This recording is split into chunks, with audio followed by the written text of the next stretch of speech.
Привет, друзья! Рада видеть вас на моем канале. В этом видео я покажу вам свои творческие итоги недели, что я успела раскрасить, также что я нарисовала. Я надеюсь, вам будет интересно. Давайте начинать. И начнем мы с книги «Мифоморфозы» Кербера Заноса.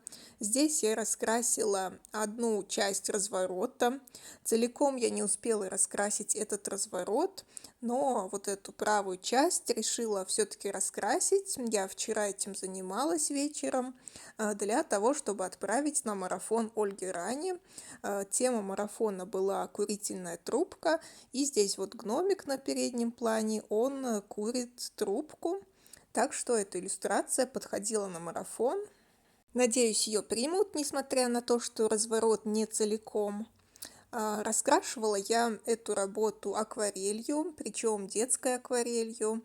И вот на фоне получились, конечно, такие разводы, мазня. Это из-за того, что акварель детская, ну и из-за того, что я, наверное, маленькой кисточкой красила. Тем не менее, сама иллюстрация раскрашенная смотрится неплохо. Я надеюсь, что я закончу этот разворот на неделе следующей. И все полностью целиком будет уже более гармонично смотреться. Мне нравится, что работа получилась достаточно яркая, насыщенная. Все-таки акварелью еще плюс ко всему получается довольно быстро раскрашивать. Если бы карандашами я красила, я бы, конечно, за один вечер никак не успела раскрасить даже вот эту вот половинку разворота. А так акварелью все получилось. Следующая работа у меня в папке для черчения, на бумаге для черчения. Я красила вот эти 3 жемчужины.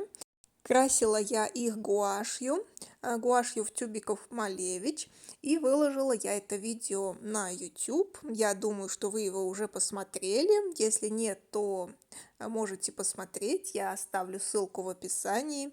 Здесь я снимала урок, как рисовать жемчуг. Здесь у меня 3 жемчужины, как видите. Одна такая классическая в центре, одна золотистая и одна черная.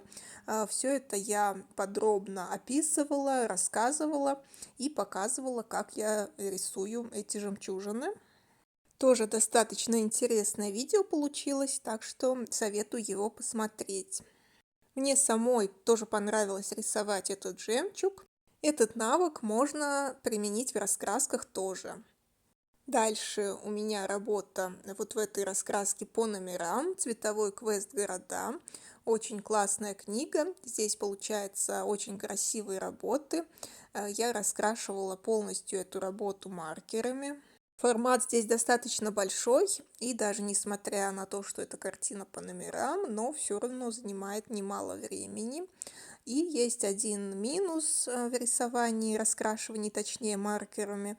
Это то, что они растекаются, и само перо маркера достаточно толстое, поэтому вот эти вот белые линии, которые создают эффект мозаики, они получаются недостаточно четкими и не слишком аккуратно.